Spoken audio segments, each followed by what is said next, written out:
Dear student, my self अभिषेक चौबे। आज मेरा second lecture chemistry 12th के फर्स्ट यूनिट सॉलिड स्टेट अर्थात ठोस अवस्था पर है। बात करेंगे ठोस अवस्था चैप्टर की। तो ठोस अवस्था चैप्टर से बोर्ड एग्जाम में मैक्सिमम 3 मार्क के क्वेश्चंस आते हैं। ठोस अवस्था किसे कहते हैं? ठोस अवस्था द्रव्य की वह अवस्था जिसमें अवयवी कण प्रबल अंतरा अणुक बल द्वारा जालक में बंधे होते हैं अर्थात क्लोजली पैक्ड होते हैं तथा जिसके कारण गति करने में असमर्थ होते हैं, ठोस अवस्था कहलाती है। जैसे ईंट, पत्थर, लकड़ी, बर्फ आदि ठोस के उदाहरण है। बात करेंगे, जैसे मान लिया ये कोई सॉलिड है, सपोज दैट कोई सॉलिड है, सपोज दैट ये कोई ठोस पदार्थ है। ठोस पदार्थ के जो कंस्टिट्यूएंट पार्टिकल होते हैं, संघटक कण या अवयवी कण होते हैं, पास पास होते हैं। इनके बीच डिस्टेंस बहुत कम होता है, इनके बीच डिस्टेंस बहुत कम होता है और ये अवयवी कण अणु, परमाणु या आयन हो सकते हैं और ये प्रबल अंतरा अणुक बल द्वारा बंधे होते हैं, एक लैटिस का निर्माण करते हैं, जालक का निर्माण करते हैं। ये अपने माध्य स्थिति के सापेक्ष ही दोलन करते हैं, गति करने में असमर्थ होते हैं। इनके बीच का जो स्पेस होता है उसको हम inter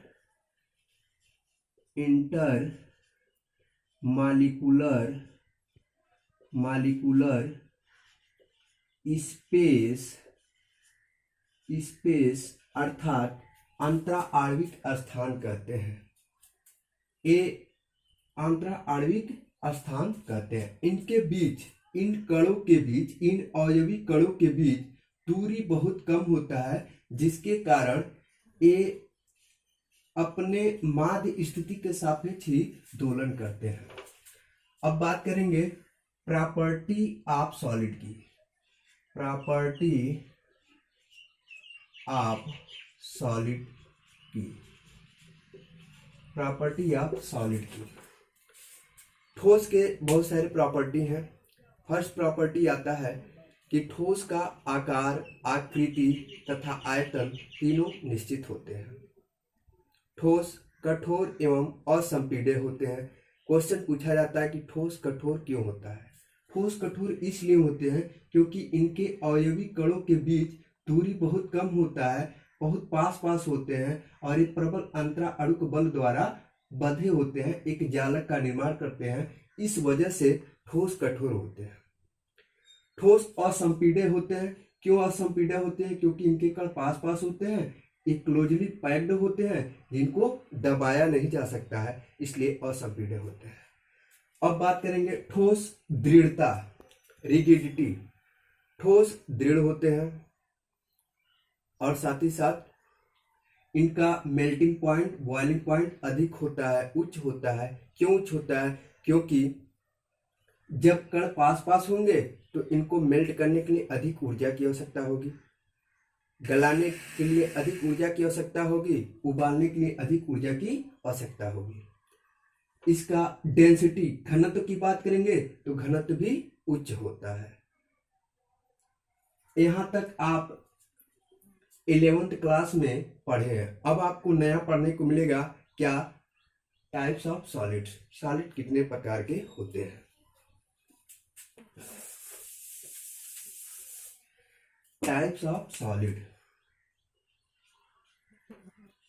types of solids.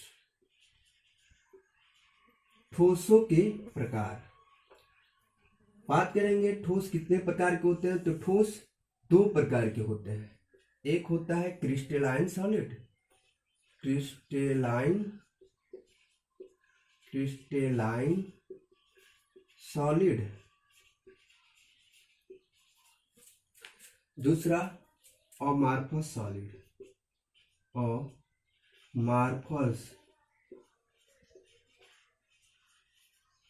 अमार्फस solid अर्थात अक्रिस्टलीय ठोस। ठोस दो प्रकार के होते हैं। फर्स्ट क्रिस्टलीय ठोस, सेकंड अक्रिस्टलीय ठोस। क्रिस्टलीय ठोस किसे कहते हैं? क्रिस्टलीय ठोस किसे कहते हैं? वे ठोस जिनके अवयवी कण नियमित क्रम में व्यवस्थित होते हैं, अर्थात दीर्घपरासी व्यवस्था पाई जाती है, क्रिस्टलीय ठोस कहलाता है।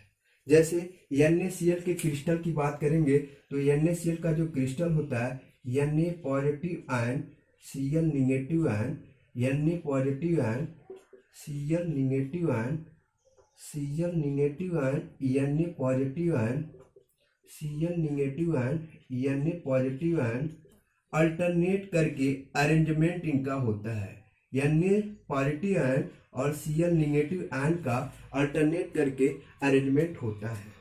Cl negative ion, Na positive ion, Cl negative ion, Cl negative ion, Na positive ion, Cl negative ion, Na positive ion.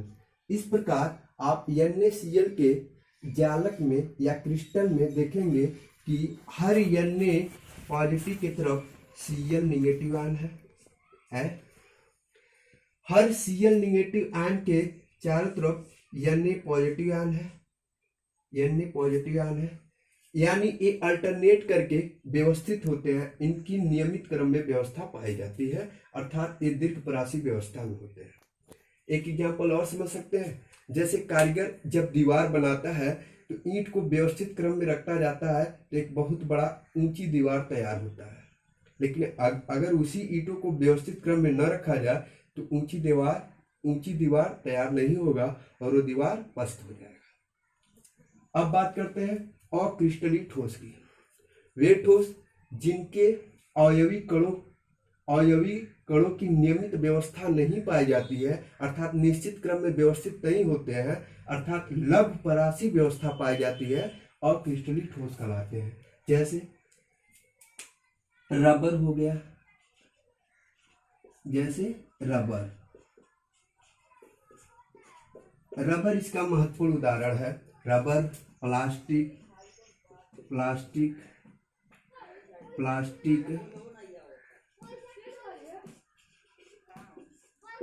कांच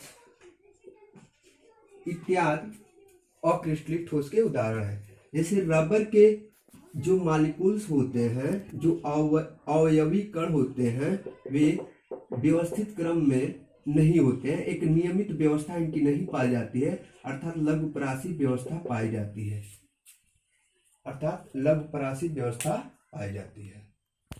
थैंक्स फॉर वॉचिंग।